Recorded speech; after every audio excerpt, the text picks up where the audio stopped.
Welcome to Happiness Delivered. This is Liliana, and this is a podcast about knitting and making. And today we're deviating from,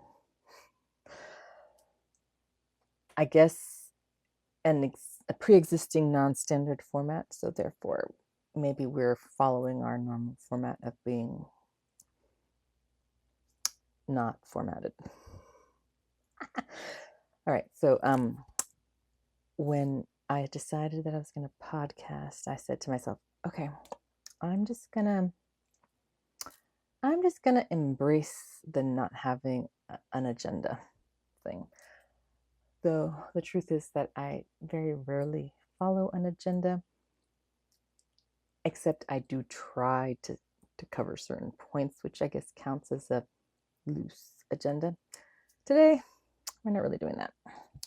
I just wanted to come on and say hi. Hi, peeps who are still here existing with me. I have stuff laid out behind me. Sorry, squirrel caught my eye. I have stuff laid out behind me from what I dyed recently.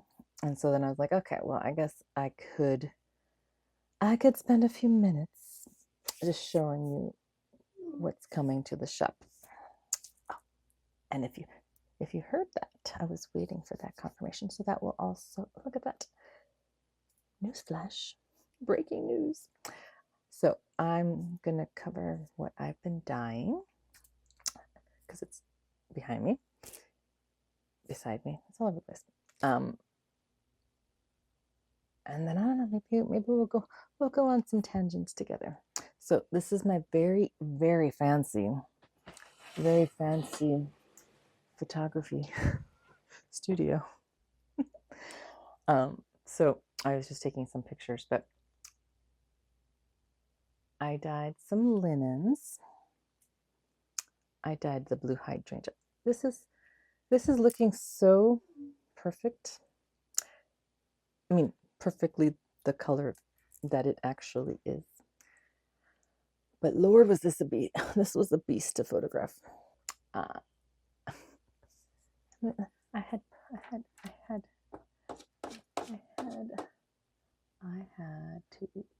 put this on Do Not Disturb. Yet why are you disturbing with me?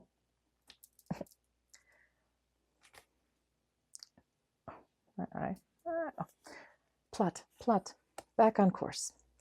So I've been dyeing some linens, and blue hydrangea, however you pronounce that, was a pain to try to photograph. It was just always getting washed out. I have some Modestly.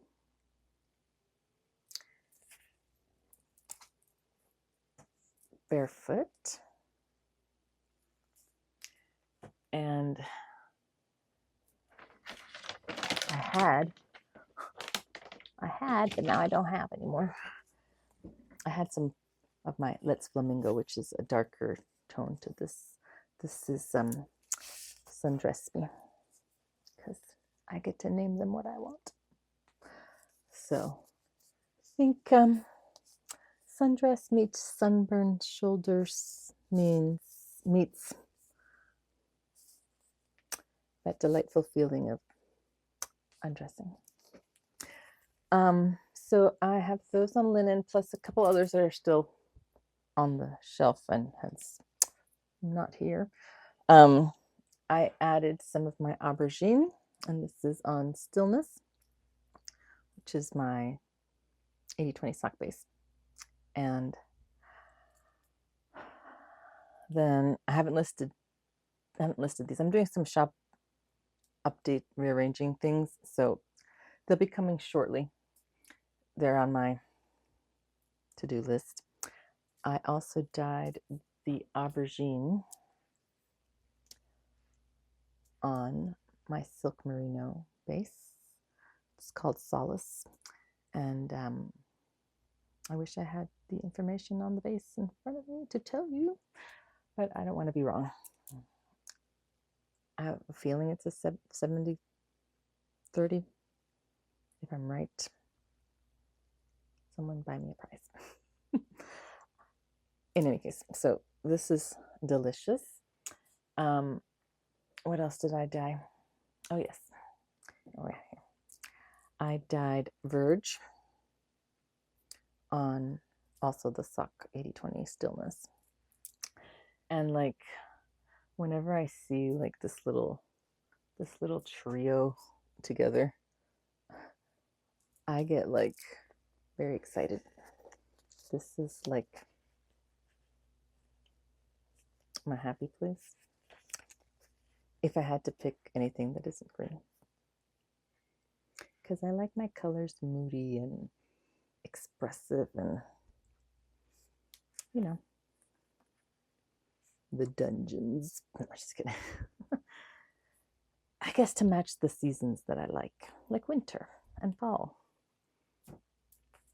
So that is the stuff that I have in my imminent domain, in my current accessibility. I've been working away on catching up on restocking. The little news I got is more of a future event that is kind of being planned, detailed, I should say. So for any of you that are local, and local, yes, local to where, woman, that you didn't say anything about you, because you never say anything about you. And it's like, but you're right, guys. On this platform, I don't say a lot of things.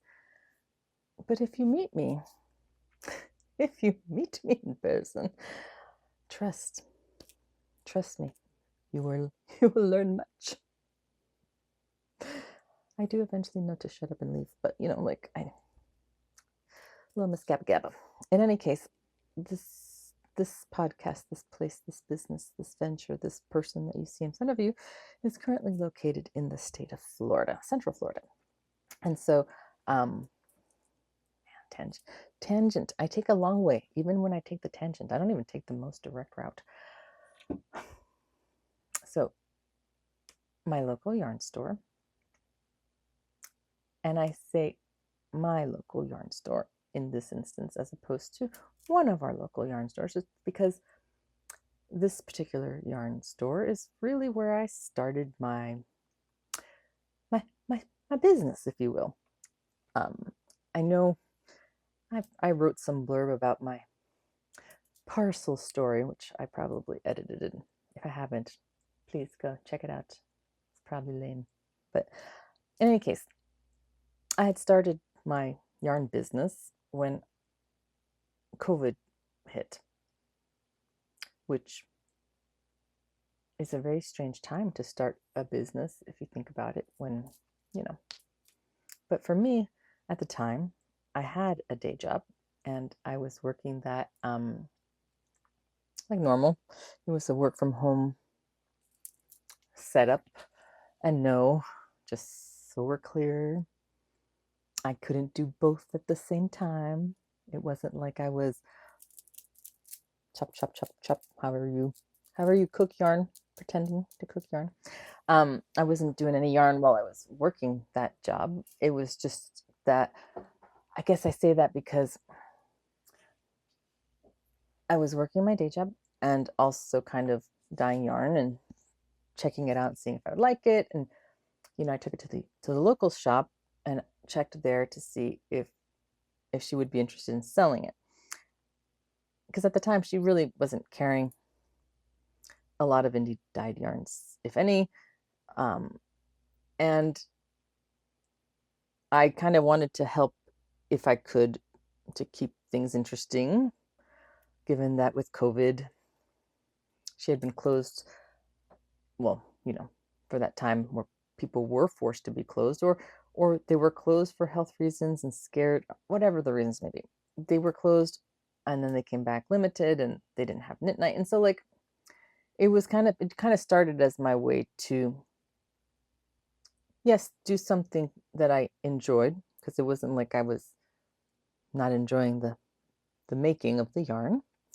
And I didn't start a business, but it was largely started to support my local business.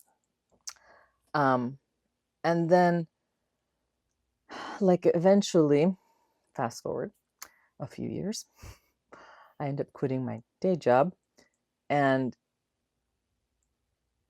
the yarn shop changes ownership, and now the new yarn shop owner. funny story about that. I actually met the new yarn store owner at a pop-up that I did for the Orange Blossom Yarn Crawl. So, like, of course, she doesn't reveal that she's weeks away from being a yarn shop owner herself. But chatting, vibing, enjoying the interactions and such, and then fast forward to the yarn shop, which is Knit in Longwood, right? So it's Knit is the name of the store. It is located in Longwood. Fast forward to, this shop has a little going away party for Marnie, who owned the shop before, and an introduction to the new owner. So I go in and I immediately see like familiar faces, like from the last time I was able to go and sit around at the table and do the knit night thing, and then customers and faces from other yarn shops and other places, and then I see one of my customers, and I'm like, or like, I wanted to chat with her, but I'm like, give me just a second. Let me go talk to Marnie, and then I'll come and chat with you.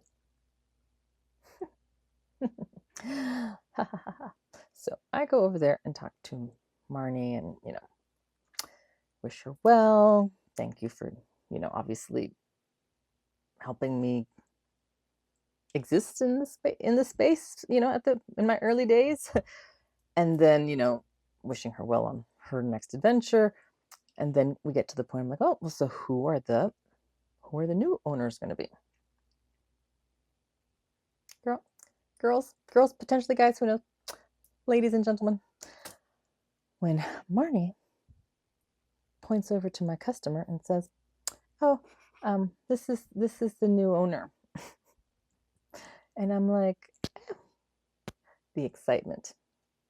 I don't think I was prepared to be that excited by this news.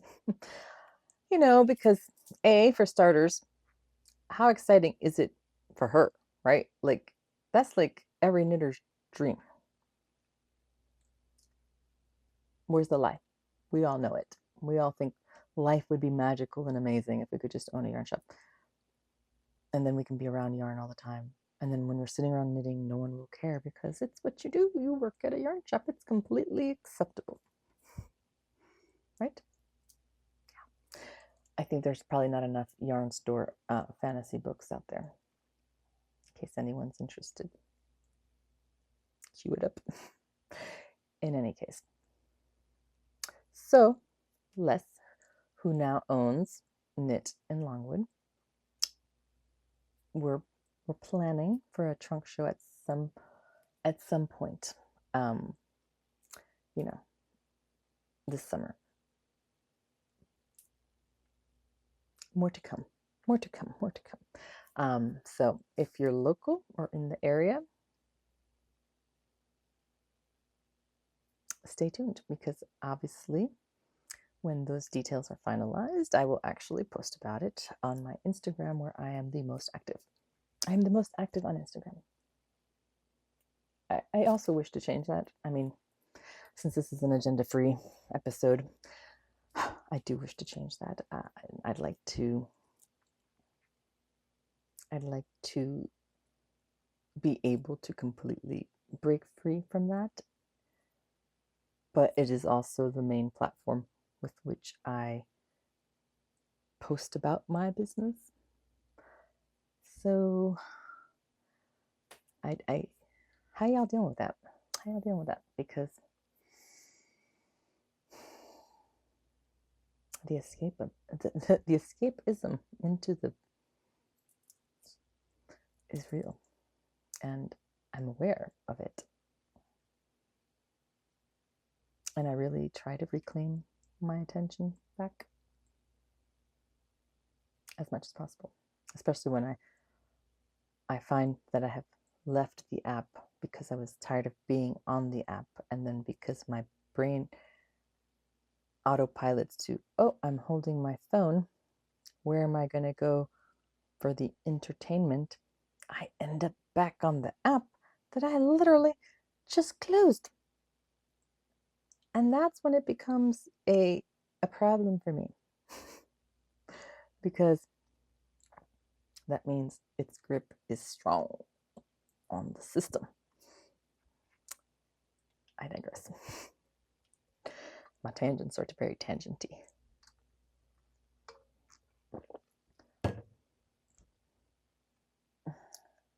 It's so much more fun to philosophize out loud with others. Alone, I have to, like, there's silence when I'm thinking. I'm not really thinking now. That was just me pretending to think. No, really, the whole point was to make it a quick episode, show you my stuff, tell you some things, and then move on with my life. So I think maybe I'll stick to that for now. But if you like the... Okay, no, I'm gonna show you something. Just because I can do things. I can do the sharing. No. So for starters, I know that, like, there's a lot of hate with AI generated stuff. However, for a layperson like me, who, writes, I write a little bit. Okay, that's a little bit sarcastic. I write, like, I guess I write down and process my feelings through the written word. Sometimes it's a thought that just becomes a sentence, and then that sentence turns into a rhyme, and then from the rhyme comes a poem, and from the poem now comes a song. So I've been doing that. It is my words, and then my selected genre of music, and then it's arranged, and then obviously I pick and choose, and then tweak it till I like it, and then I find some and I play it for you. Well, maybe. So I've been doing that. The only problem, and it's not that it's a problem, it's that they're all kind of sad. They're all kind of sad. And after a friend mentioned that, not that she didn't say that they were all sad. She just kind of commented that oh, it's nice, it's a sad song. And I'm like, I know. Why we gotta talk about that? But at the end of the day, I apparently like saying at the end of the day a lot. I must really like the end of the day. when everybody else is sleeping. I guess that's the thing. Like, I write the things that I can't say. They exit my body. They're processed emotions. And then after they leave my body and transform into whatever they're going to be, whether that's a poem or it's usually a poem, but like art, however you may do it yourself. Like, once it's out of my system, I am not holding it anymore. And I guess that was a bit of a revelation the other day for me, because I was like, sometimes we get too caught up in making sure we remain palatable and digestible. And the truth of the matter is that we all have things going on, and no one is sitting around in a state of absolute joy at every moment. But sometimes, I guess if you don't talk about the things that you go through, people really think you're not going through anything. And because I know how much I don't talk about, I treat everybody like they're going through something. Because in a way, we all are.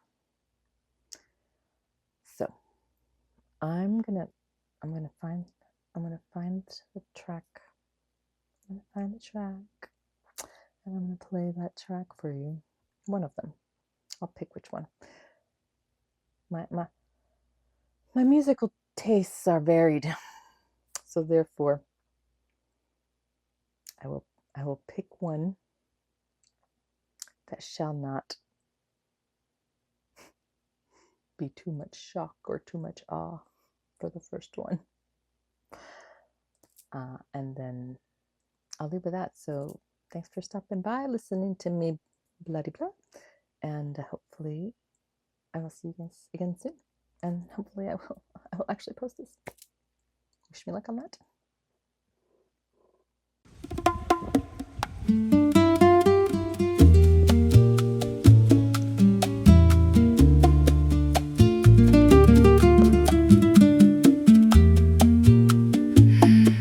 I kept you like a promise.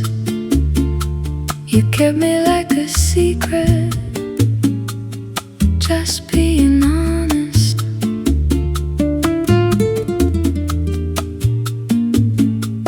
Just being honest. I'd rather be kept like a secret.